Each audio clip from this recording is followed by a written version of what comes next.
Yeah, okay. Yeah. Like that is the worst idea ever.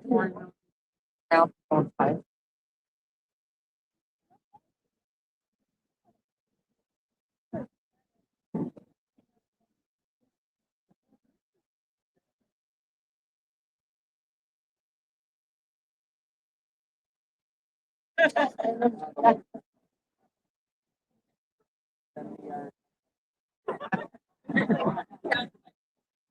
the only bad thing is wrong. Just like a vibe. I am battling for days, man. I think I was a 14-year-old with a check. I was in so much trouble. I was in so much trouble. I can't think about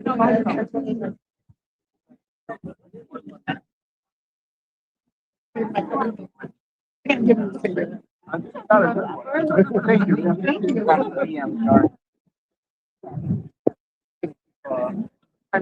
Oh.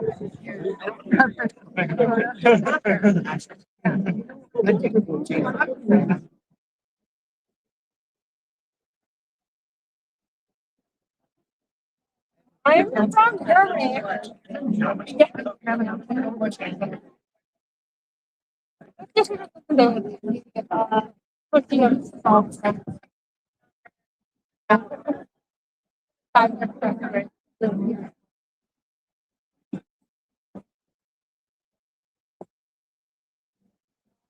four of my siblings, we all were. That was the they are not. I'm sorry. I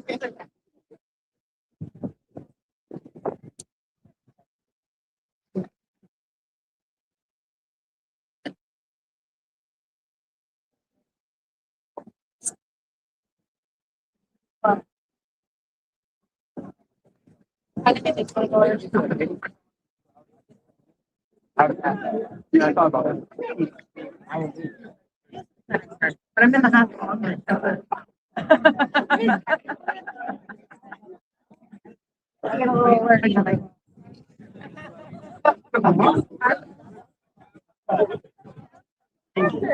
Okay, I miss you so much.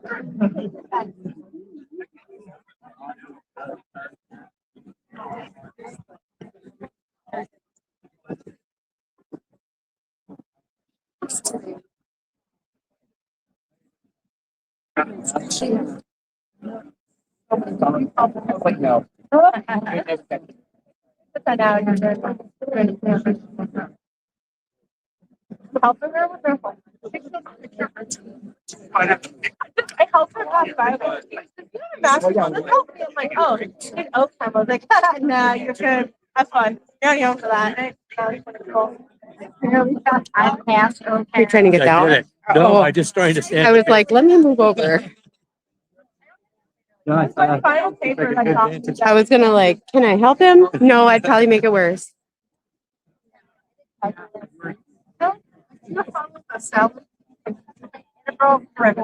all I remember.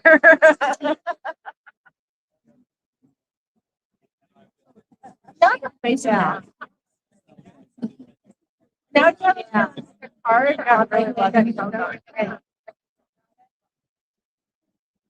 And I'm like, my cards everywhere, like always made out for me. So I'm like, I got to do math. Yeah, I'm dealing with it.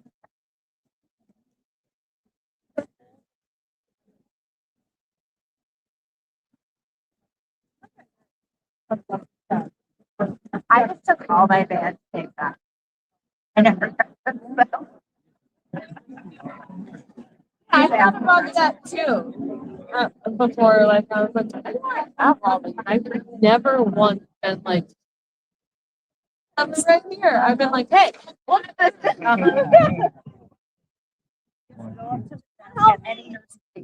Have that information on here.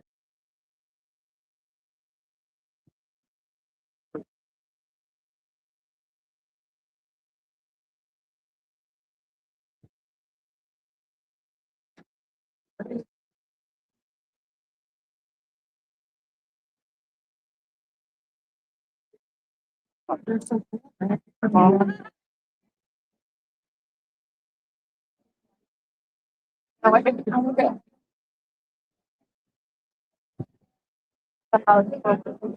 got my partner.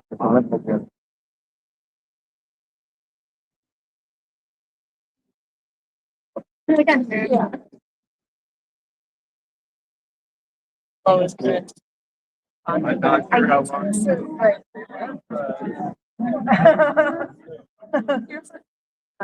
Cool. I was like, this will be it. Yeah, for that. I'm worried about that. I don't know. Definitely. After what I saw, I was just. My significant really.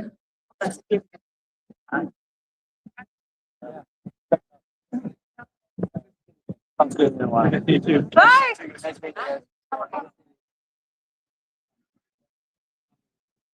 Yes, this is like my. I know. Yeah. Okay.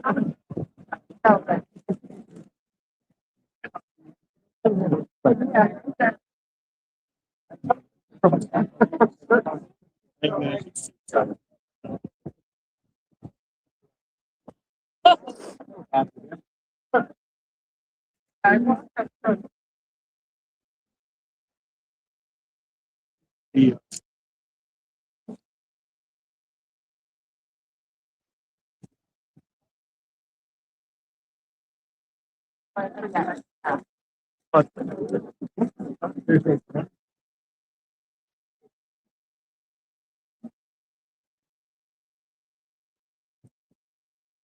But downtown, no.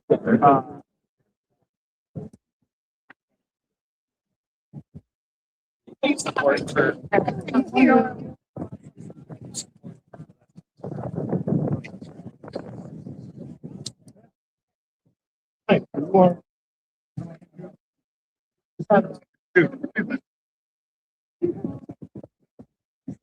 But it's. Yeah. And then they probably got it. Oh, yeah.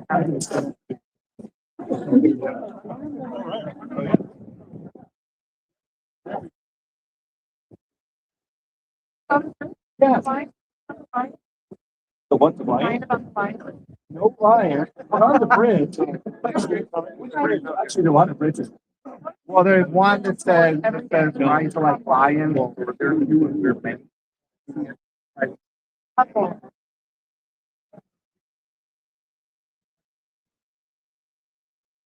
Like Miss Doda. That every Wednesday. We just did it. I just did it a couple hours ago. Meanwhile, what does it say? Well, it's Over 95. Ah. Put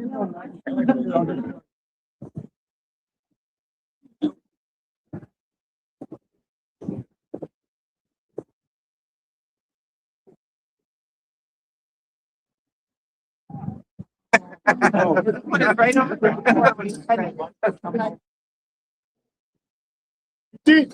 I see.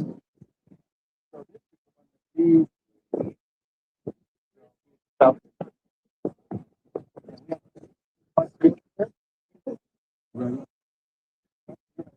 I'm taking coming forward, like if you put the gas president, like AFC, we come to Good evening, brothers and sisters. We just want to say to you that I come representing 820,000 federal teachers of the police. I come tonight not to bring shame to our brother, but we come tonight to remember him, Brother Alex Pretti, who was shot down for no reason whatsoever. He was shot down being who he was, knowing that he was an intensive care nurse. He take care of people. And the very final act of his life told us exactly who he was. He was one that takes care of people, because in that very moment, he leaned over to make sure that someone else was okay. He lost his life taking care of his fellow man or woman. Now, I'm a firm believer that good deeds come back around. But I also believe that you reap what you sow. Amen. I do believe that this work that Alex has been doing is God's work. Now, I believe that what we do as a union is God's work, because we take care of those that cannot take care of themselves. I remember in Matthew chapter 25, there was a question asked, when have I seen you hungry and I didn't feed you? When have I seen you clothed and naked and I didn't clothe you? And the answer was, if you've done it to the least of these, my brethren, you've done it unto me. I do believe the work that we do is God's work. Want this? This community, Do you want this? I want you to know that Not gonna be AFCE able- stands I have a light. with you. If you want it. And I know we have an opportunity to be But I mean, you angry, can have this one. I'm but just not going to be able to juggle anyway. If you we have the make opportunity. it a little cool. But let's make good of the life that Alex lived. He set an example for all of us that no matter what the circumstance, we can do what's right. No matter the situation, we can do what's right. We can always lend a helping hand. We can always say to our And brother if you or want to our like this one, it makes sister, it easier to can use it. I help you? Brothers and sisters, I'm going to tell you, I believe that there needs to be a reckoning and a revival in this land.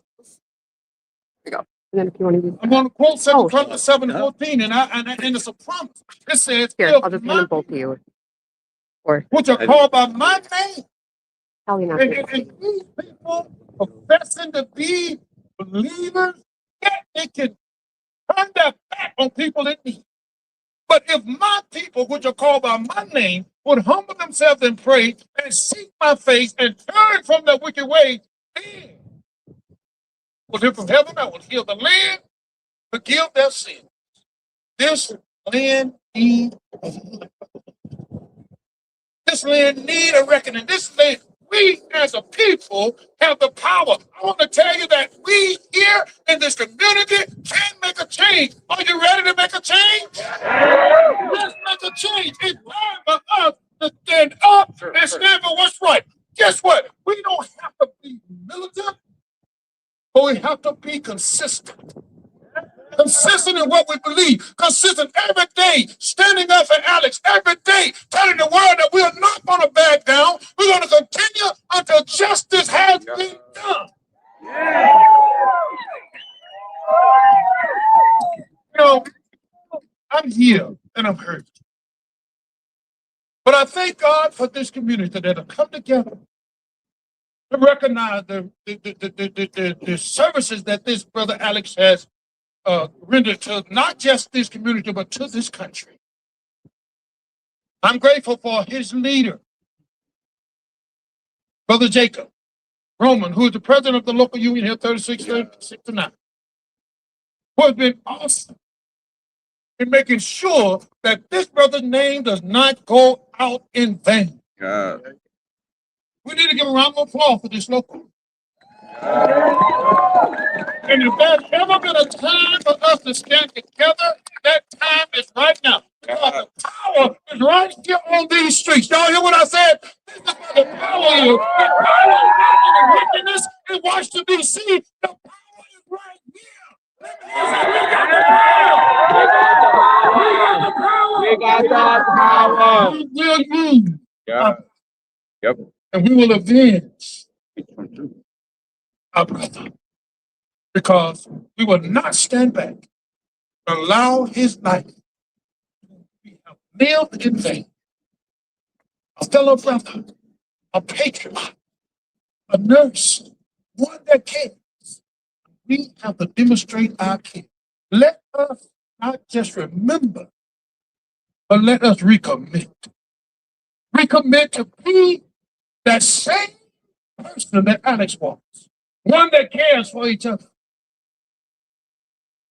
The life that he lived before all of us.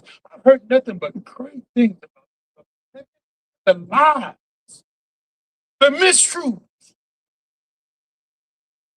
on the news. Shame, Let me hear you say that. And let me tell you, it's the Shame. and policies that is called this. That's why, as the president of the American Federation of Government Employees, I have called for the resignation Yes. of norms. I called for the Yes. resignation because the policy, of law that This ain't no the bootleg hoe. No, the bootleg. we're not going to stand for it. Will y'all stand with us? Let's get the job done. We have so many that want to speak today, and rightfully so. But I'm not going to take a lot of time. I just want this community to know that I stand with them.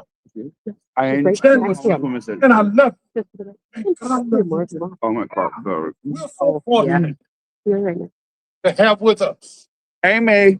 the national president of the National VA Council, Ms. M.J. Burton, Yeah. who's been a champion. Congresswoman. Who's been a champion. Come on, give a round of applause for her as she comes. Like Tiffany was, Thank you. and then I saw her. I'm gonna be really, really quick, because we really want to hear from these people behind us. That's our primary objective. Thank you for coming on 3669 and 1969. My name is MJ Burke. I'm the president of the National VA Council. And my job is really to coordinate the efforts of 170 VA locals representing who we say is 320,000 of the VA employees.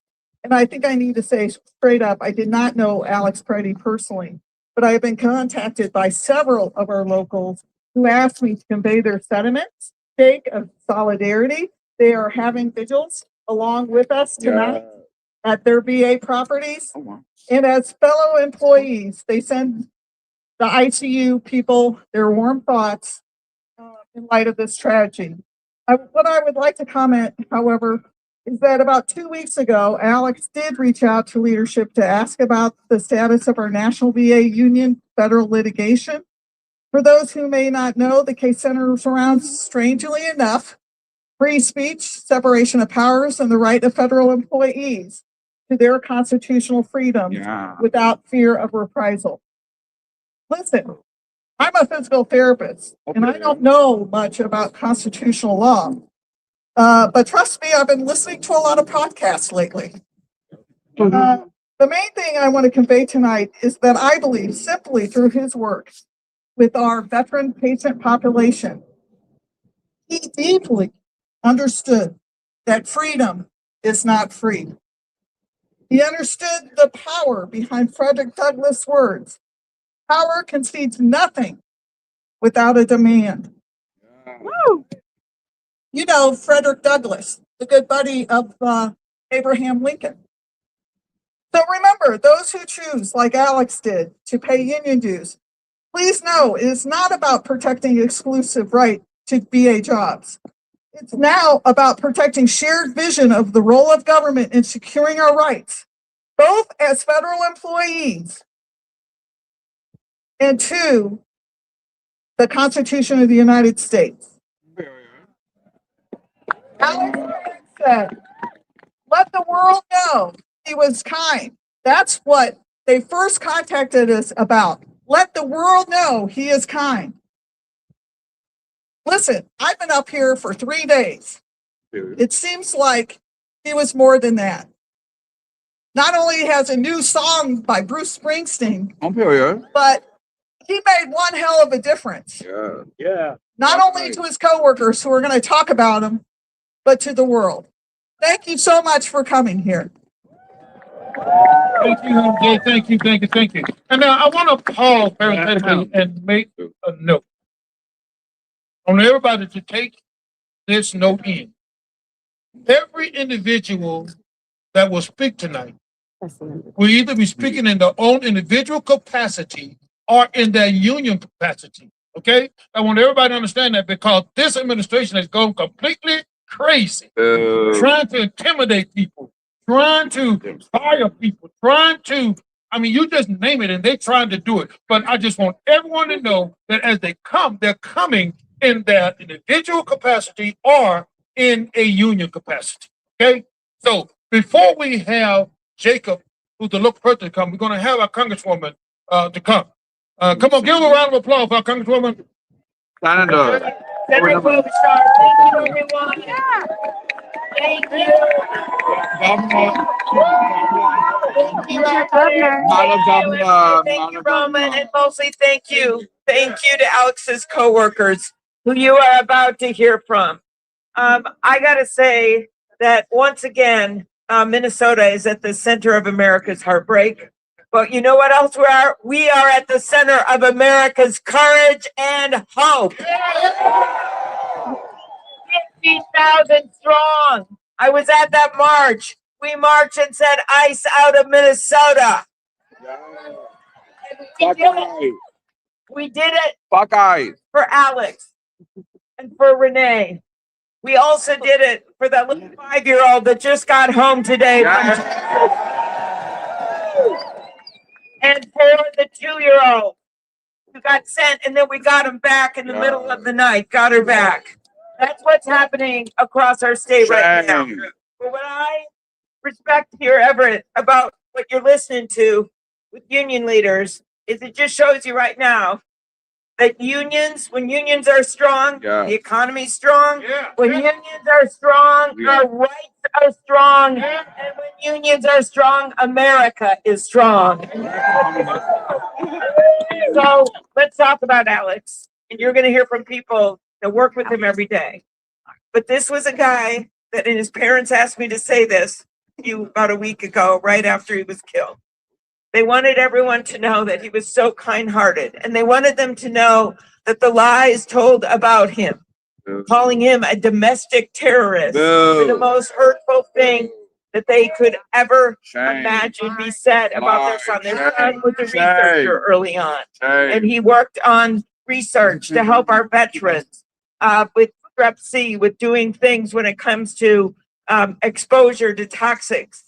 He also then went on to join this incredible workforce of self-sacrifice to be on the front line for our workers, to be on the front line for our veterans, so that he believed in his heart that when a veteran needs health care, you think back, when they sign up to serve, there isn't a waiting line. And when they need good health care, when they're home in the United States of America, there should never be a waiting line in our country. So these workers are the ones who are those guardian angels. They are treating the patients with PTSD. They are treating, and I know you know what I mean, they are treating our veterans sometimes in the closing hours and the closing days of their lives. And you've all seen that video of Alex when he gave the last salute to that veteran. The kids of these veterans have been on TV. They've come forward and said how much Alex meant to their families and that he treated every patient like it was his only patient. And I'm going to end with the words of one of his coworkers, maybe here, Caitlin, a doctor and a coworker of Alex's. And she said, Alex cared deeply for the veterans that we served. And he was, in her words, a patriot, because he cared so deeply for this country and for the values that everyone here shares, regardless of political affiliation. The last words of Alex, you all know it, was when he looked at a woman who'd been shoved down by border control agents. And he said, what did he say? Are you okay?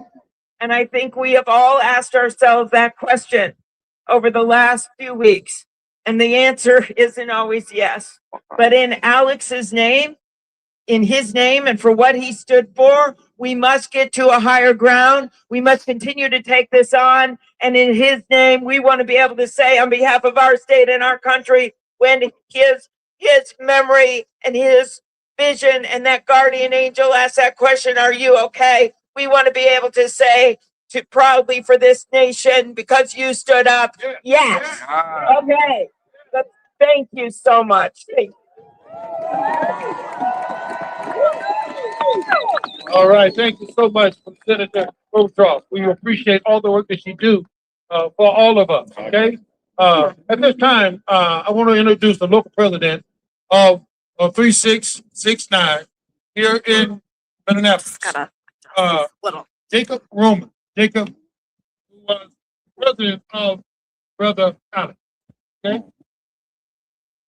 Thank you, President Kelly, and thank you everybody for coming.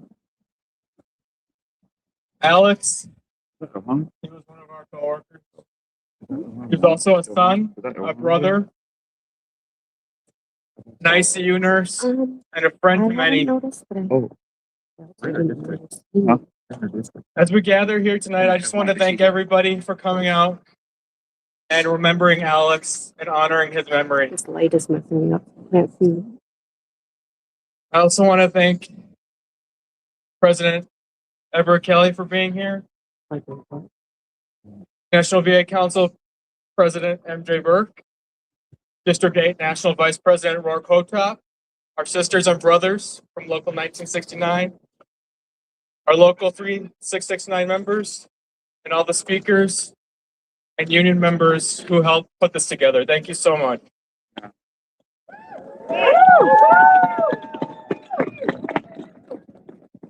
I didn't know Alex well, but I was lucky enough to be acquainted with him.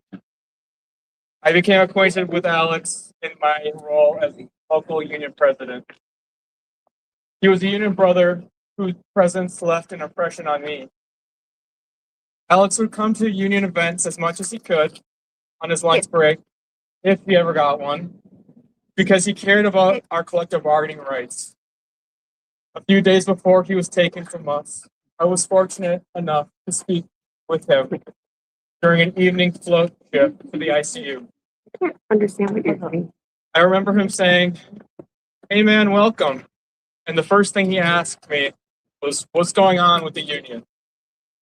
If you work at the VA, you probably know it was not a surprise for me that he asked that question. Over the last year, there's been an attack on federal employees, including having our rights and our collective bargaining taken away. Shame. Okay. But that's how I remember Alex. He was an earnest man who cared about collective rights for his coworkers. A genuine, caring, thoughtful, inclusive person. Those were only some of the words expressed to me in many interactions with coworkers and staff from around the hospital. I also heard stories from Alex's coworkers that worked closely with him. One coworker told me the story of when she first started and was put in an awkward position where no one seemed to want to train her on her first day. She told me Alex looked at her and said, Oh, "I'll fine. precept you. Yeah, Let's go." she's behind the girl. No hesitation, no resentment, just an eagerness to teach. Another coworker Gotta who get worked better with footing, Alex for I'm many like- years had a long conversation with me and shared how much she missed him. She shared that while she thinks anyone in our healthcare facility would intervene to save someone's life, she was certain Alex would be one of the few that would do it again if it meant helping someone else. Because he cared deeply about helping others, even if they didn't look, sound, or come from the same background as him, that made him special to those that knew him. In the face of injustice, Alex recognized that his neighbors and community are worth protecting. To honor Alex, I want us to remember our shared community, our shared struggles, and most importantly, our shared humanity. These big moments are going to happen. We cannot change that. It is what we do after that counts.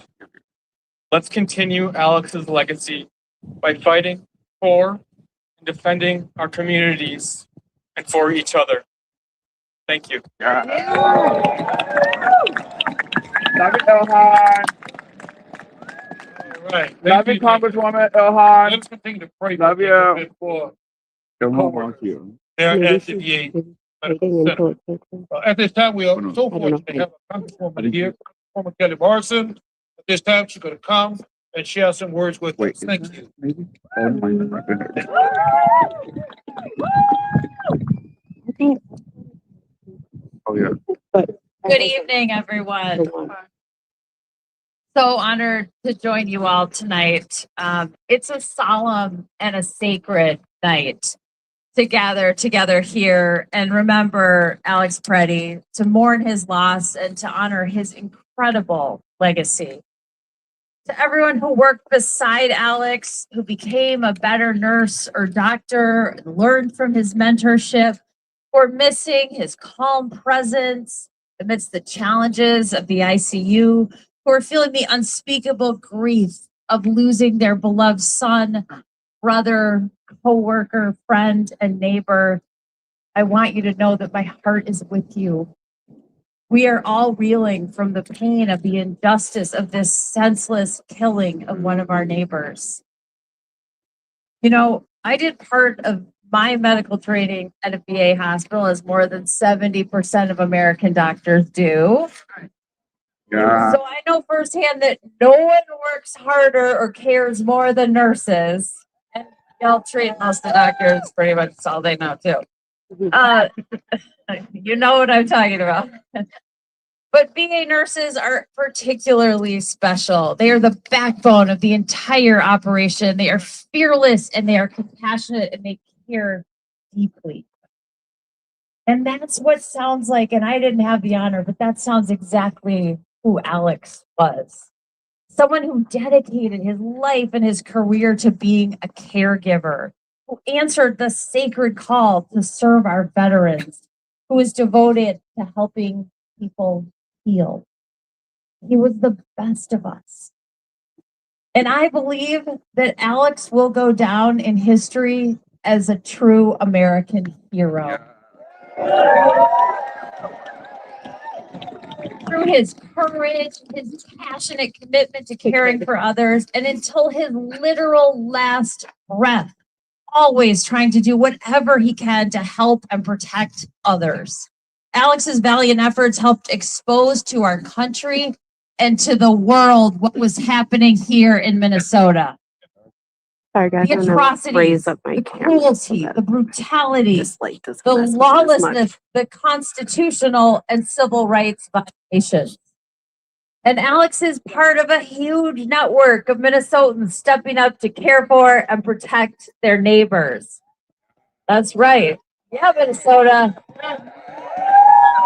In the face of unfathomable cruelty and indefensible lawlessness, Minnesotans are doing what we always do best. We're stepping up to protect our neighbors. We're speaking out for justice and equality. And we're standing up to tyranny with strength, dignity, and love. This administration is trying to break us down every single day with their cruelty. They are showing the world what it looks like to courageously and peacefully resist, stand firm in our values, and never give up our kindness, our generosity, and our compassion for our neighbors. Exactly as Alex did. Yeah. You know, Alex's sister said that he was one of those people who could light up every room that he walked into. His final nursing student reflected that too and said he carried patience, compassion, and calm as a steady light within him. And I believe that Alex will continue to light the way for us now. And we must honor his life by choosing courage, taking care of one another, and carrying his light to create a kinder, stronger, more just, and more compassionate country. We will continue to fight for justice for Alex, to restore peace and dignity to our state, to get these lawless, reckless, lethal federal agents off That's the shooter. That's the shooter. and our human decency, and I believe that we will prevail. Basta Shooter. Thank you. Give it up for our Congresswoman. Right. Now we have one of our co-workers of Alex here with us, Faith Roman. Faith, would you come, please? Yeah. Thank you for having this event. We need to get this story out, and so we're so grateful to have an audience for that. I am a colleague of Alex, and I just happened to have access to his file, which happened to indicate that he actually interviewed for an ICU position on February 1st, 2023, 3 years ago today. And he actually was able to start in the ICU 3 months later, which is a miracle because it doesn't happen that way fast now. But taking a look at his resume and getting to know how he got to nursing, he started with a Bachelor of Biology, Science, and Environment from the University of Minnesota. Oh, yeah. And he did a lot of lab science and researching, and then which connected him with a lot of great physician researchers throughout the VA. And then he indicated that the question was, so why nursing? And he indicated that there were some barriers like, setting up labs and barriers to grants and things like that. And so then he looked at nursing as the next best option. And so he went to get his associate degree at MCTC. And you know what? His very first RN job at the VA was COVID-19 clinic. That was March of 2021. And that was his first job. And then from there, he went to 3L, which is a medicine unit, and spent that time until he came to the ICU in May of 2023. And so there are a lot of people that know him. He, in days of, low census in the unit, he goes out and he is probably our best ambassador to the rest of the house because he is so nice and friendly, and he makes connections with everyone that he works with. I can't say that for all of for the rest of the staff, but he makes us look good. And I can't really speak to necessarily the intimate conversations that happen during the shift. There are other great people that can do that. But I can tell you that there are a lot of people that have sent wonderful messages of the connections he's made with patients, with family members, with other staff doing procedures in the unit that have taken a long time, to do, and his calm, compassion, presence, ability to do what needs to be done made a huge difference and certainly got their attention. So this has just been a horrible week. This past weekend, we've grieved a lot, and and I challenged myself to move on from grieving, but there have been wonderful opportunities to participate in different events, and I just saw me earlier today at the Orchestra Hall, and I do think that his legacy makes me want to go forward, and that forward is I tell you, anybody I meet, instead of asking them how are you doing, because I hate that question right now, I am going to say, are you okay? Are you okay? That's my like. All right, thank you. Okay, our next speaker is the People's AD. All right. I don't know if you all know, my organization has really been under attack by this administration. And when this gentleman, this Attorney General, read about it, thought about it, he was one of the first person to call me and said, Everett, we got your back here in Minnesota. And he didn't just say it, he made it become true because they filed lawsuits on our behalf, and guess what? They won too. Yeah. Right. We will continue to fight with this right. So, Attorney General, Keith Edison. Thank you. Thank you, Reverend President Kelly. That's your vote. I want everyone to know that our dear beloved sister Tina Smith is under the weather tonight because there's nowhere else she would rather be than right here with you. But she's feeling a little ill. But send her a little love. But the scripture says there's no greater love than this.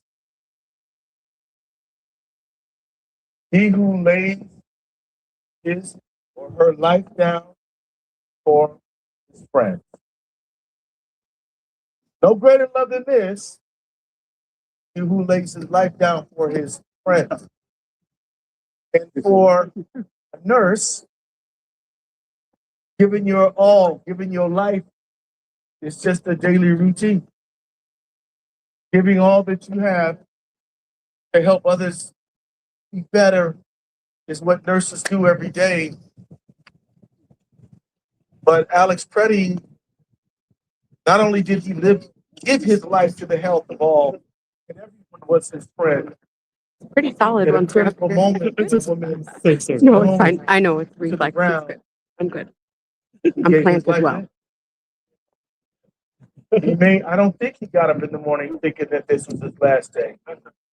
But he didn't lead his life in a way where he was constantly scared of his own welfare. He was more concerned about how he could help other people.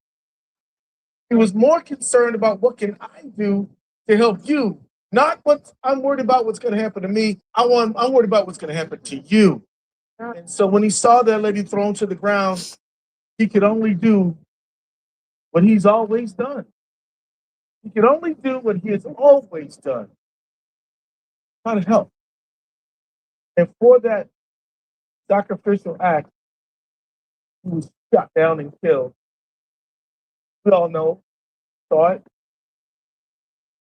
But I just want you to know, to remember that when Alex was taken out of this realm of existence, it was an act of love. It was love that motivated him. It was love that made him jump to help to that woman. It was love that made him get up and go to that hospital every single day. He was animated by love, and we must be animated by love. And some of us need to just remember that this fight that we're in with our own federal government, which we pay taxes to, this fight that we're in is not going to be over short. And it's going to take all of us. It's going to take marching. It's going to take praying. It's going to take voting. It's going to take suing. It's going to take writing songs. It's going to take a lot of things. But it's also going to take persistence, loved one. Right. And I just want to leave you with a quick story that I think Alex could appreciate, and I know you can, Mr. President, Mr. Reverend. You all know the great Martin Luther King lost his life on April 4th, 1968. He was supporting striking sanitation workers. You should know that he was there to support striking sanitation workers who had been on strike and had been so ruthlessly treated by the segregationist leadership in Memphis that the workers had to carry a sign declaring, "I am a man." And that's how ruthlessly their manhood was denied to them. Their humanity was denied to them. And so Martin Luther King went and marched with them, stood with them, prayed with them, and when he was lost to them, they understood something. And that is that the wicked forces in this world may take our heroes from us, but we have to carry on. And those strikers in Memphis, Tennessee, Reverend, they didn't quit. They kept marching, friends. They kept marching. And they won that strike. And you and I are going to win this strike. And from now, and we may lose loved ones, we may lose brave ones, we may lose people who show us and teach us love every single day, but we will not quit because it is in their memory that we march on in love. So I love you, and you love this nation, and we're going to save it. God bless. All right. you. Thank you. Okay. Now, we are very fortunate tonight to have with us the Lieutenant Governor of this great state, Peggy Flanagan. Right Thank you. Thank you, Mr. President, and thank you so much to my fellow Minnesotans for being here. Buju, Peggy Flanagan, addition to cause, Gijuwebada McCoy and Debo, Guabagaga and Cognan Dunchaba, Mangan Dame. My name's Peggy Flanagan. My Ojibwe name is Speaks in a Loud and Clear Voice Woman. I'm a member of the White Earth Nation. My family is the Wolf Clan, and the role of our clan is to ensure that we never leave anyone behind. And I see that here tonight. That spirit of not wanting to leave anyone behind. And when I think about Alex Pretti, I think about my namesake, my Sandy Whitehawk, who was cared for by Alex Pretti just a few weeks ago, who talked about how kind he was, how gentle he was, how he made her laugh, and that ultimately he was a healer. And so all of us in this moment, we have our occupations, but what I want us to think about is what our vocations may be in this moment. Because for Alex, as a healer, he did that everywhere he went. When he was on his shift, when he was in the streets, when he was looking out for our sister and he said, "Are you okay?" That his vocation was on full display.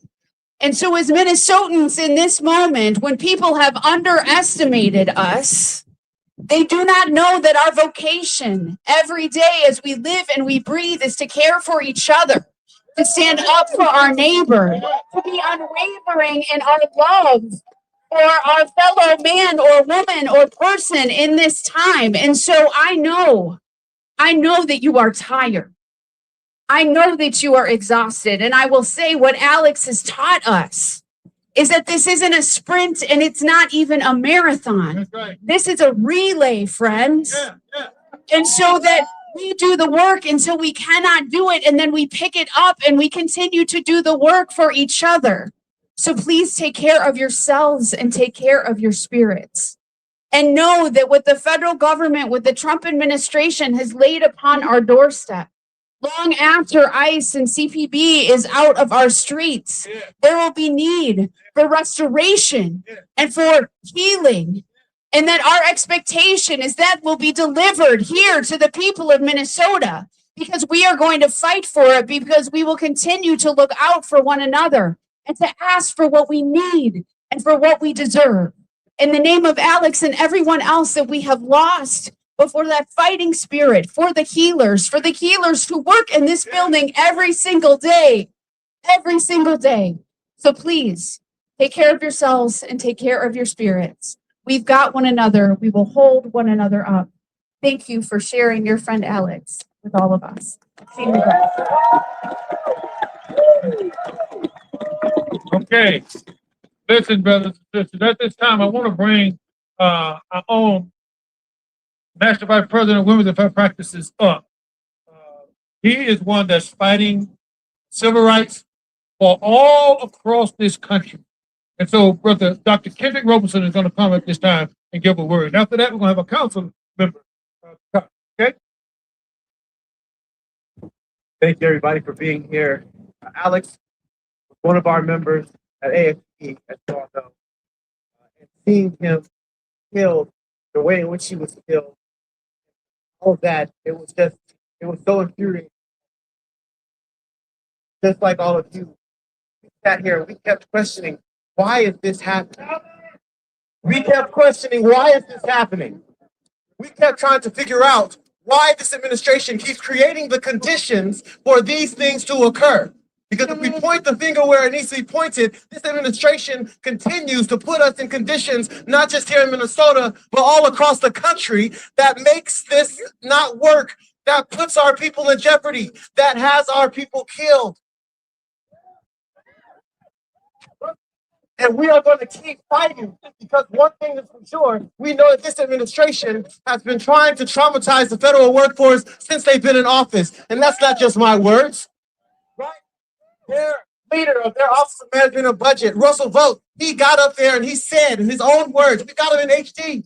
He said he wants to traumatize the federal workforce. He said he wants them to wake up each day and not want to go to work because they are increasingly viewed as the villains. So, now, I don't know about you, but anybody who has a goal to villainize and to traumatize, that sounds like evil to me. Let me just say evil. And so, one of the things that we have to remember is that even though Alex was killed, we're not going to replace him with just one of us. We're not going to replace him with two of us. We'll never replace Alex, but we're going to fill in these spots. We're going to do this relay, like they said earlier. It won't be just one of us. It won't be just two of us. It won't be just 10 of us. It won't be just 100. It won't be just 1,000. It won't just be 100,000. There will be millions of us that will come up and show up everywhere, every day to make sure we stand up and we are not going to do that. We are going to keep working and keep fighting until we can see justice for everyone in this country.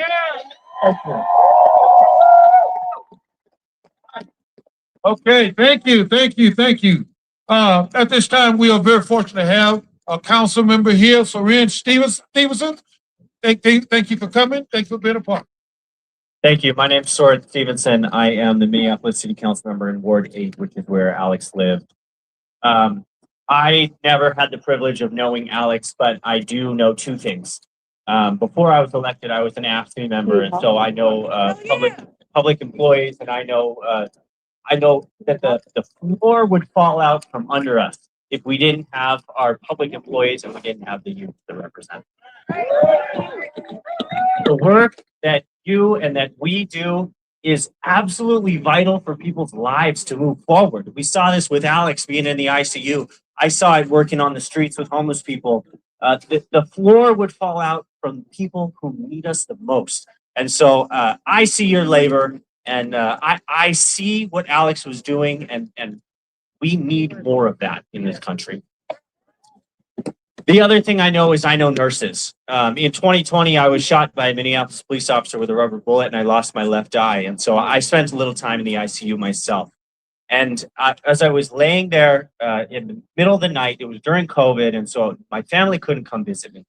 As I was laying there, it was a male nurse who washed my body down and who comforted me. And I said, can I please hold your hand? And he reached out and we just held hands for him. Because that's what I needed. And I know that Alex was doing that day in and day out for his patients. You could see it in his final moments. You can see it in a sort of video that has been made public so far. This is the kind of love, this is the kind of care that he was giving to our veterans. And it feels like we simply cannot go on without him.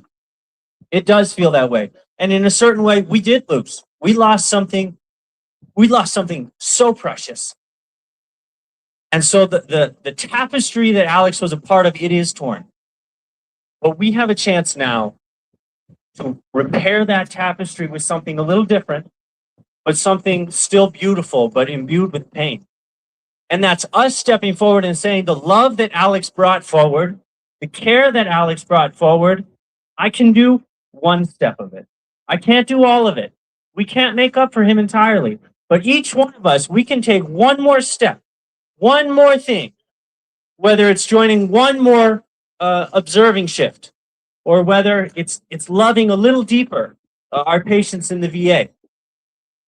We can do one more thing. And together, if we get hundreds of us to take one more step of love, one more step of care, we won't replace this world that Alex made so great, but we'll still have a loving and beautiful tapestry between all of us that is going to get us through this time, and that is going to ultimately make us win against these fucking fascists. And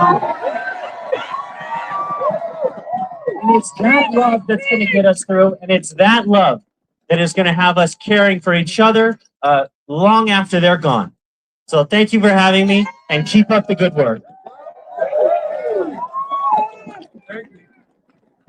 Okay, we are very fortunate again. We want to go back to one of our co-workers, Angela Arella. Angela? I'm going to try to talk loud. I really quiet person. Not really. This was my friend. This was my coworker. Louder! Oh, I'm sorry. Alex was my friend. Alex was my coworker. We worked a lot of long night shifts together. Alex was really passionate about human rights, and he lived that and talked that. We had lots of conversations about what Alex like felt about things. He showed up for his coworkers. We work in an environment that can be hard. We take care of some of the sickest people, and we do that because we want to. We want to take care of those people, and Alex showed up for those people. I was shocked to see my face with Alex in that video on the internet. I'm thankful that we have that moment captured. We don't always know the impact we're having on people when we go and do, our daily job and our daily career and our thing that we care about. But I'm telling you that the amount of people that have reached out to me personally and to my friends and family, people care. And it's so nice that you have done that. I didn't know how we were going to get through this week. It's been devastating, horrifying, terrible, all the things that you can imagine. And yet we're still taking care of the sick people. But you know what happened? Everyone showed up for us. We got cards and gifts and of food, coffee, candy, notes, flowers. Every day when we come in, there's something more that someone's saying, thank you, keep your head up.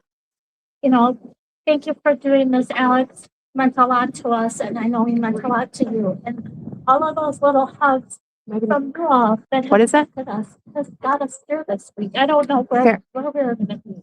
It was really difficult to come to work. We love our job. We do it because we like to, and we want to take care of people. And that's what Alex did. That's what Alex wanted to do. And I can't thank you enough. For the different ICU families that have reached out to you. I wanted to quote one of the cards. I think it was Regents ICU, and I'm sorry to not name you all personally.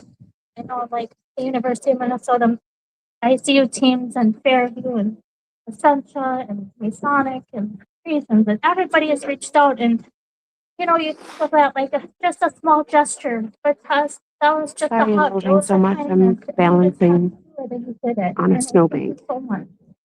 What the person said on the card. Sorry. 1 second. My hands are really cold. They would turn that away from me. The person wrote, and we didn't leave their name, so thank you to who wrote this to us. The bonds we form in healthcare are unique and irreplaceable. We see the worst of the worst together. We support our patients and each other through some of the most challenging times. When something tragic happens to one of us, we all feel it. This is how we make it through together.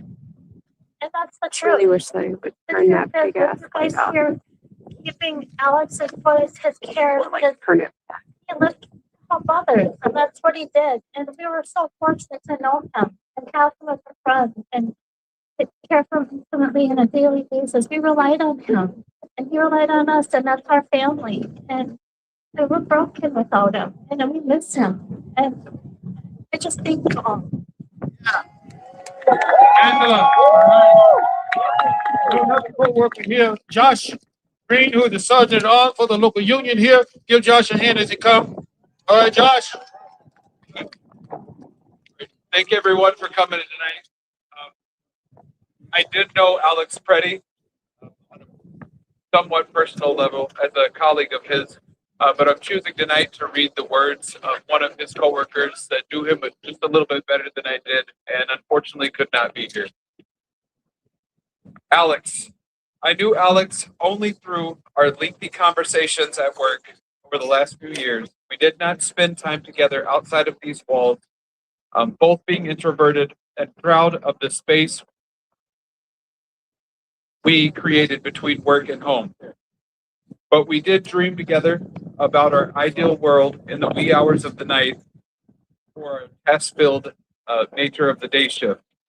Alex was curious about everything, curious about what blend of coffee I had, curious about language, curious about the environmental impact of AI, curious about the best hikes in and out of town, curious about the bikes of Amsterdam and learning that the Twin Cities are considered North America's Little Amsterdam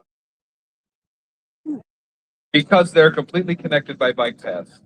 Curious about all the intricate workings of the heart and how it heals on both objective and subjective levels.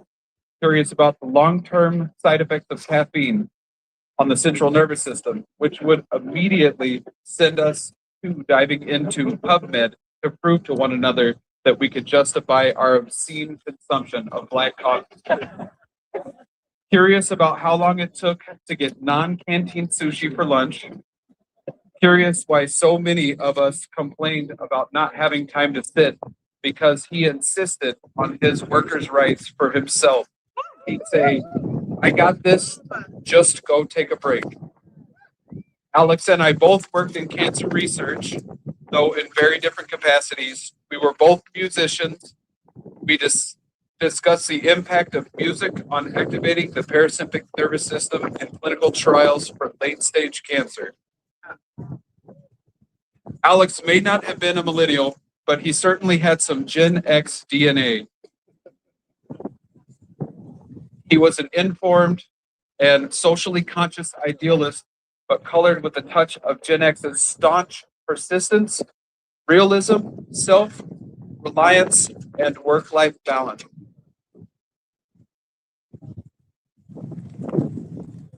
As an ICU nurse, there are so many micro moments that slow time to a standstill and frame a shift. When words elude us, you could count on Alex to find the silver lining. The man who could find peace before the dust settled. Alex candor both ground a situation and simultaneously could disarm it. His ability to negotiate difficult situations with a simple hell yeah, or you got this, or this is a mess and I need help, appealed to my Dutch directness. No fluff, no handholding, no overly wrought emotional disposition that would ultimately make me uncomfortable. Alex could read the room and, with silent negotiation, move a situation from a proper dumpster fire to an ambient embers with one subtle, understated comment or act of kindness. We spent hours unpacking our love for dogs and pets that we have lost and still mourn, our love for the outdoors, and the solemn moments accompanied on a long hike or bike ride. Our mutual hatred of inflammatory, ill-informed news, admitting that we would often change the channel in the patient's room given the opportunity.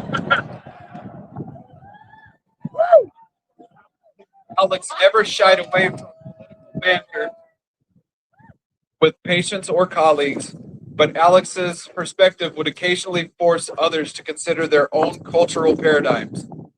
We spent time unpacking Kantian ethics and deontological principles of treating others the way you. Far from more popular theological arguments neither of us subscribe to, though we both did admit that the beauty of the world must have been designed by a woman. I always told Alex that he would have been an incredibly gifted educator, and he would smirk and say, nah, I'll just precept. This is a hobby.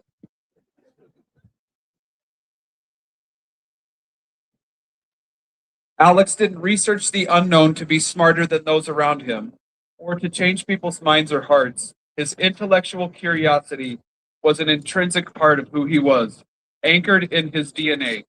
Alex spent time researching and learning about where to find the world's most beautiful autumn foliage, tumor plasticity, and the environmental impact of cancerous cells, both holding equal importance in his world. Alex was genuinely my intellectual touchstone at work, and I looked forward to our unexpected conversation.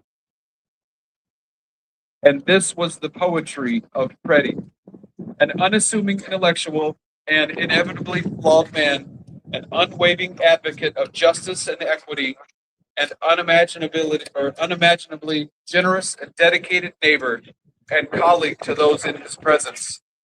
He was the consummate example of strength and truth in solidarity, a sentiment that was never false for him.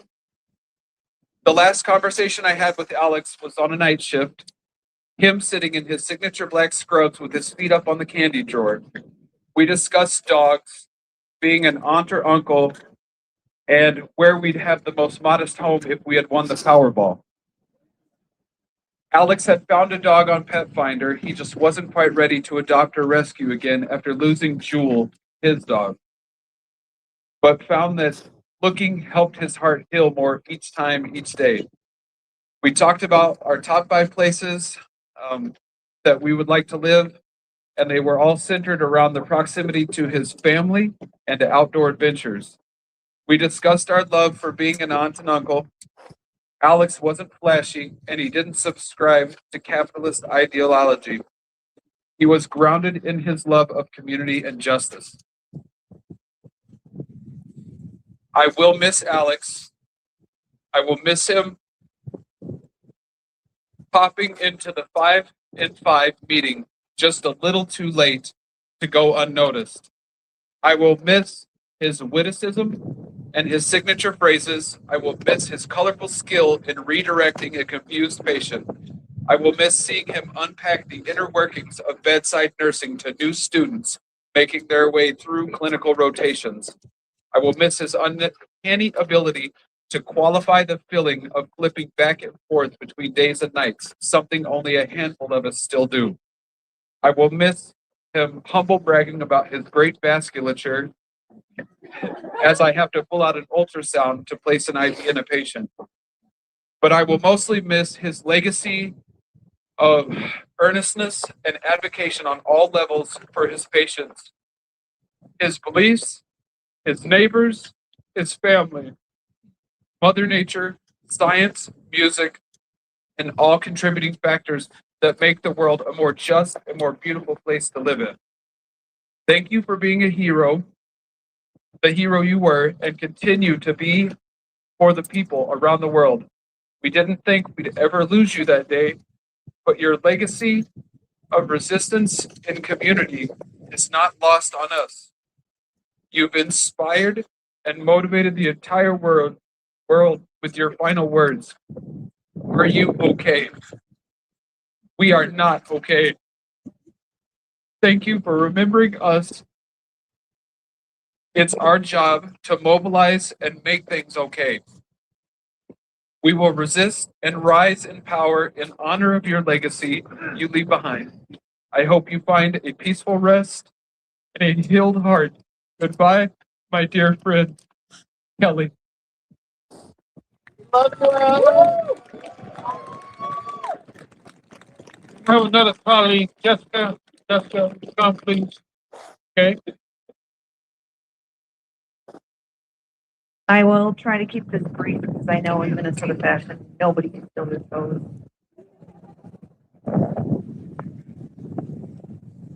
So hello, my name is Jessica Hauser. I hold the distinct honor of being Alex's final nursing assistant. I would love to stand here and tell everyone Alex and I had an immediate, unique bond. Maybe we did, but my gut is just telling me he just had a way of making everyone feel lucky enough to make them feel special and be his friend. Alex taught me that nursing is more than the skills and knowledge we carry into a room. It is the presence we bring with us once we enter it. He told me the ICU is a no panic zone. Panic is rarely helpful, especially in medicine. He said, if something feels overwhelming, just pause, breathe, calm yourself. You will find that clarity waits just beyond that first rush of fear. Give yourself the space to respond instead of react. He told me nurses bring steadiness. in moments of fear and uncertainty. Long after your shift ends, patients will remember how you made them feel. We saw his presence shine in his final moments, helping a woman from the ground, his arm around another. It is felt most deeply in the voices of the patients who have come forward, sharing stories of his compassion and those gentle, meaningful connections he created through the simplest acts of his care. He would be so proud to see us following his guidance in the wake of his death. The way communities have come together to grieve in a steady, calm, joy-filled, supportive way. How we stood up for peace and justice with focus and strength, just as he always did. Alex always was cheering me on. He knew even before I did when I was ready to learn something new. He would smile, his head half cocked, and say, "Jessica, you're up." My final shift before graduating, I asked him, "How will I remember all of this without you there helping me? Can I shrink you somehow and take you with me?" He laughed, as he often did, and told me he has given me all his best advice. I was ready, but I could always call him. He would be there. Alex, you may not be here in person, but your presence is felt. Thank you for understanding and believing in me when I didn't believe in myself. I don't know if you can hear us, but we understand now it is our turn to carry on your service. Thank you for the impact you had, not just on my life, but on the lives of countless others. Your name has been spoken all over the world, from Minnesota to the halls of Congress, as a shining example of sacrifice and service. I know you can smile at that. Others have learned what those of us who knew you already knew. You are a good friend, a good neighbor, and a good nurse. Your light will be our beacon as we continue your tour of justice and healing. Thank you.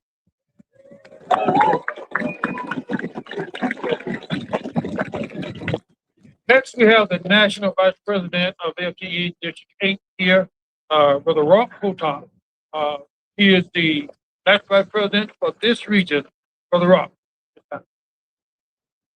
Yeah, no, thank you, President Kelly. Good evening, everybody. I know it's really cool, and I actually didn't prepare anything because I kind of wanted to get here tonight and feel all of this and to hear the outpouring of love and compassion and remembrance of Alex.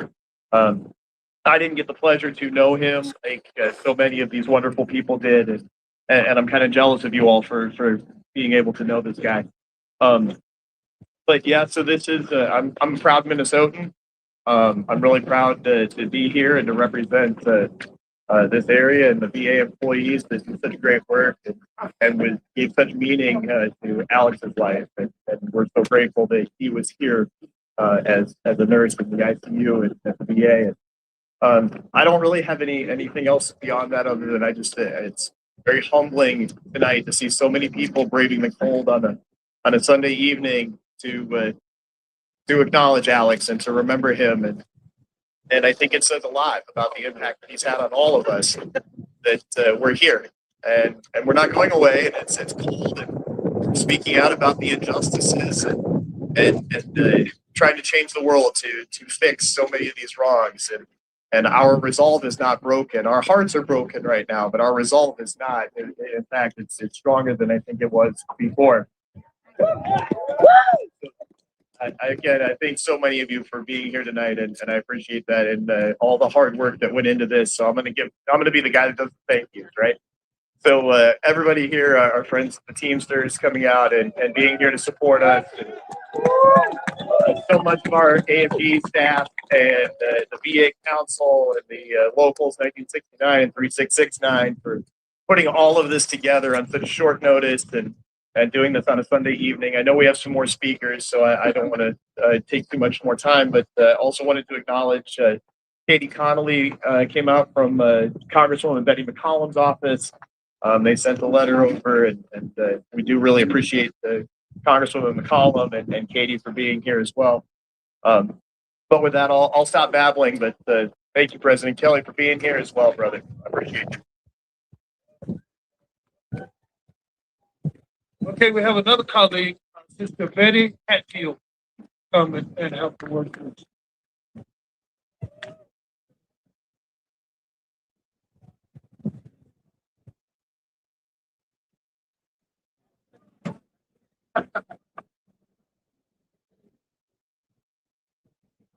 I've gone over these words 100 times, and they still don't feel like enough. Because how do you sum up a person who gave so much of himself, not just at work, but in every part of his life? My last memory of Alex is from his very last shift, the day before we lost him. It was shift change, and one of our patients had just come back from surgery. Things were busy, but he gave me a report like he always did. Calm, thorough, never rushed. I told him, I'm good. We've got everything.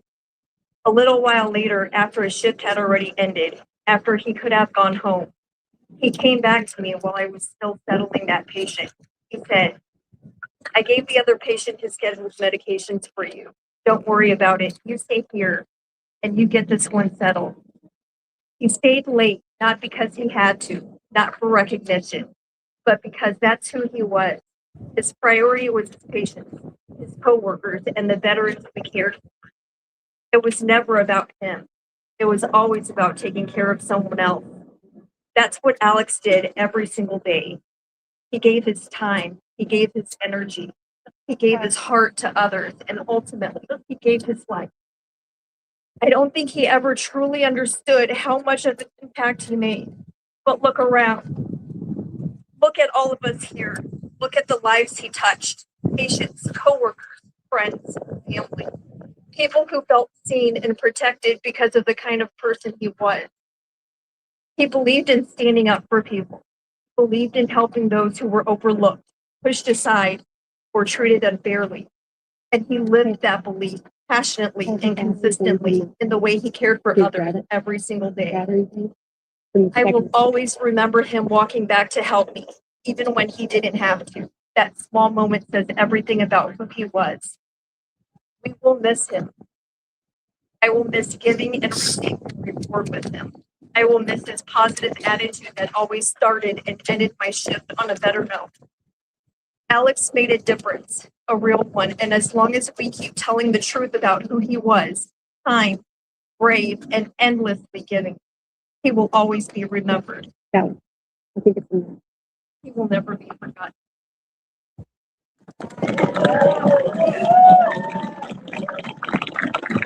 Okay, we have with us from the AFL-CIO, Bethany Winkles.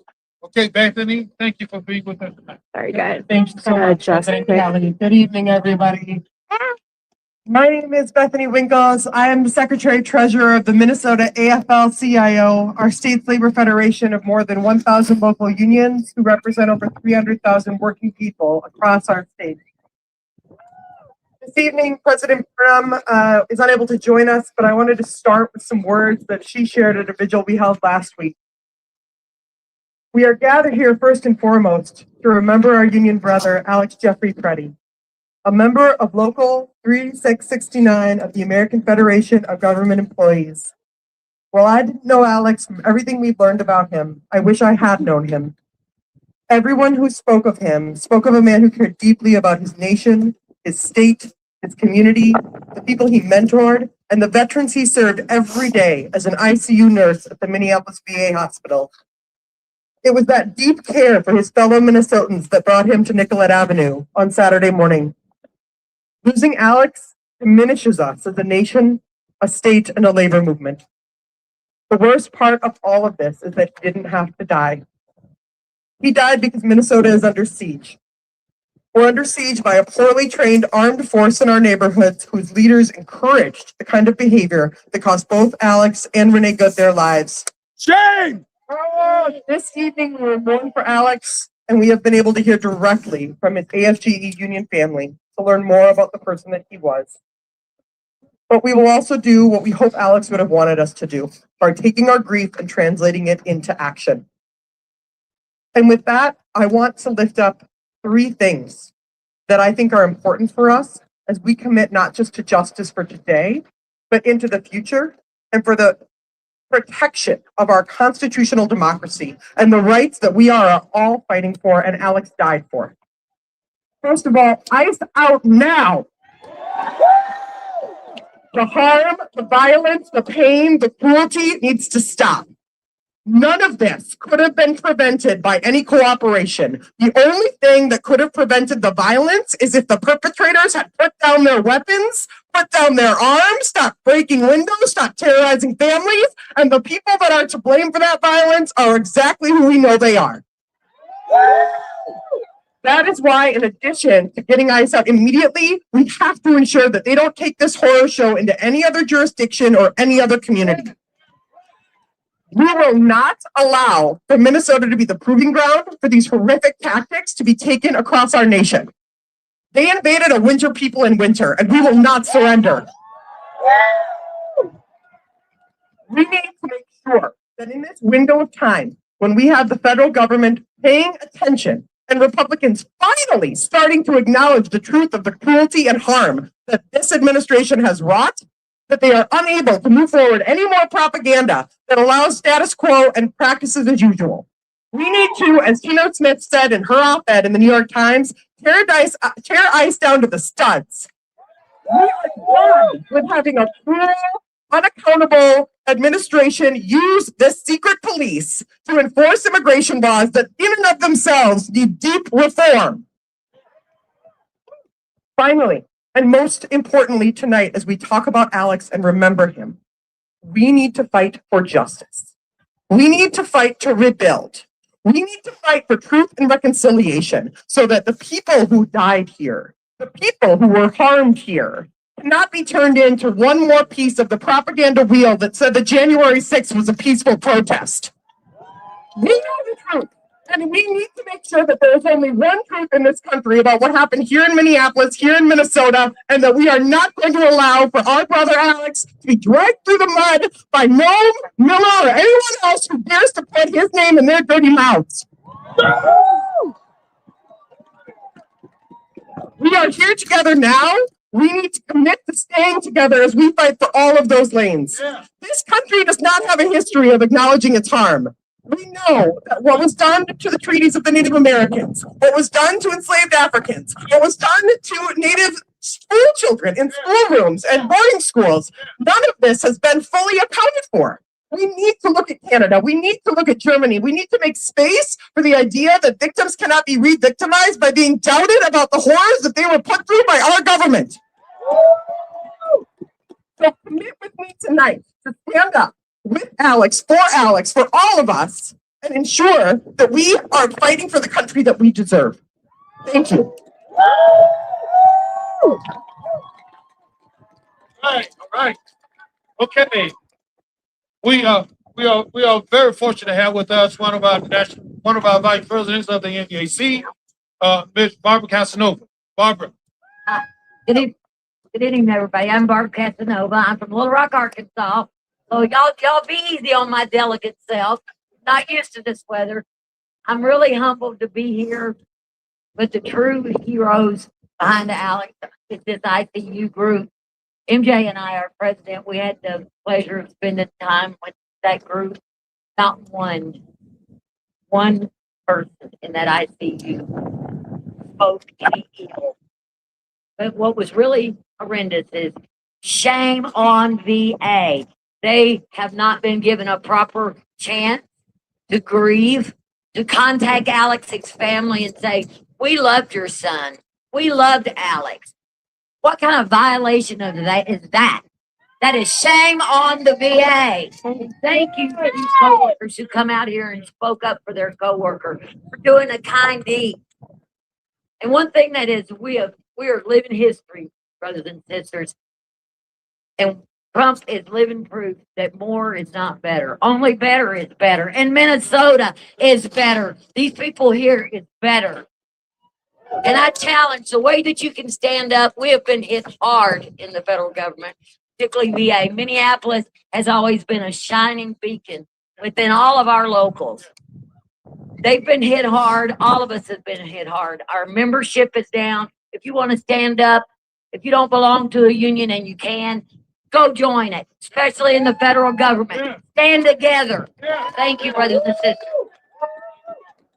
Okay, thank you. First of all, let me just say to all of you that have taken time out of your busy schedules to be here tonight, I want to say thank you. Thank you for standing for this call. Just at the last moment, the NVAC decided that we would do some of these events nationwide. And we have several events going on even as we speak right now. All over this country, people are recognizing Alex Pretti. They're recognizing, they're understanding who he was and not who people say he was. Because we know who he was. His life is a living example of who he was. And we're going to continue to live his legacy. And we're going to do that not just by talking, but we're going to do it by doing. Because we're going to do something about what's happened in this state. Are y'all with me? You see, this is the thing about it. This is the thing about it. As I said earlier, you know, the power is right here. We, the people, we have the power. Let me hear you say it. We, the people, we have the power. And we're going to make change. We don't care who get in our way. We're going to continue to fight. We're going to continue to stand up until change has come. I'm with you. I stand with you. I stand with the governor of the state. I stand with the citizens of this city. I stand with every federal worker and the VA. I stand with you. We just need all of us to stand together. Can we stand together? What about our brothers over there in the kingdom? Can we stand together? Let's do this. Let's do this. Let's do this. We're in it together and we're in it to win it. Let's go and let's have a word of silence right now because, you know, everybody believes in a higher being. You might not believe in the one that I believe in, but whoever it is at this moment, let's pray to that being. Let's have a moment of silence as we thank God for the life and the legacy that Alex leaves behind. Let us thank God for allowing him to be that sacrificial lamb that was slain. But let us stand in unity, stand in solidarity, believing that the change will come. Just about.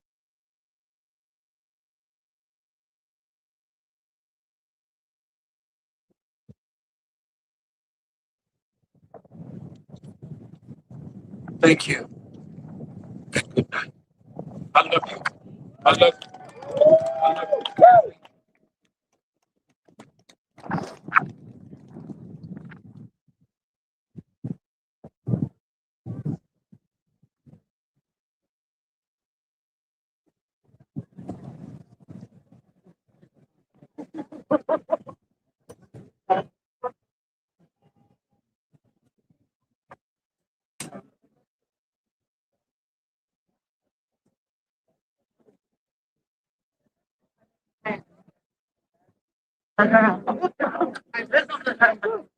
Ouch. Sorry, I was moving so much. Literally standing on the snowbank the whole time and getting sore, trying to adjust without falling down the hill. Still trying to adjust without falling down the hill.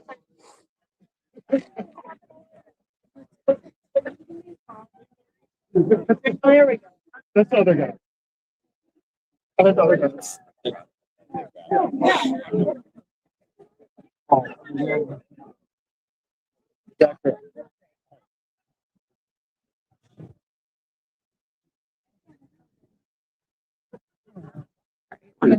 Have a good night. You too. Be safe.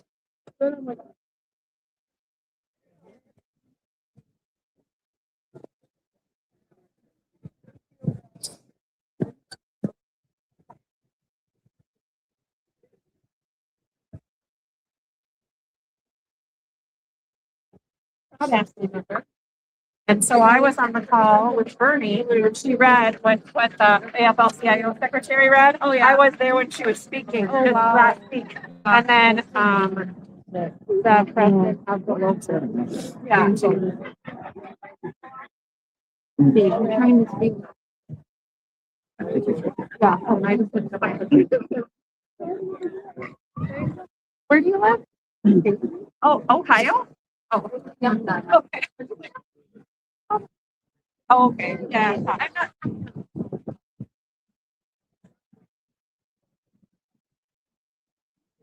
Sorry.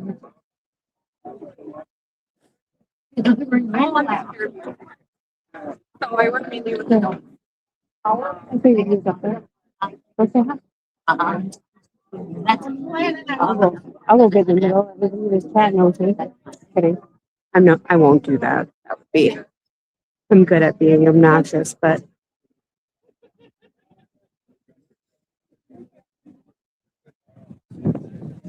wake up is what his sign says.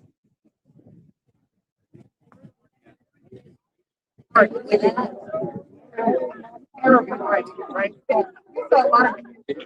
Hot contact, but I'm just forgetting our subject, finding creative ways to get it. Finding creative ways. As I walk out, So I don't know if you guys noticed, but during the whole thing, they were like walking around, handing out burritos and hot dogs. They had burritos and hot dogs and what? What else do they have? Hot dogs, chips, hot chocolate. Cinnamon rolls, hot chocolate, all kinds of drinks. Egg rolls. They had egg rolls? Well, there was a lady You didn't give me any egg rolls? They were, What the hell? You felt like a glutton. You just came here to eat. burrito sticking out of your pocket. What? You just came here to eat. Have a good night. All right, so I'm gonna end the stream because you guys don't need to hear me. Well, hold up. Probably not gonna be able to see that very well because it's dark. No, come on. We'll post it. We'll take a picture and we'll post it. But yeah, I'm gonna end it here so you guys don't have to listen to me bicker with my sister. She was waiting the whole time to argue with me about it.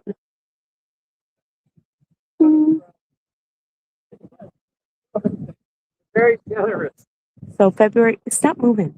February 6th at noon at Nicolette and 26th. Vigil. Join veterans in a solemn vigil. Yeah. So if you can make it, you should. Maybe I'll be able to make it. Have a good night.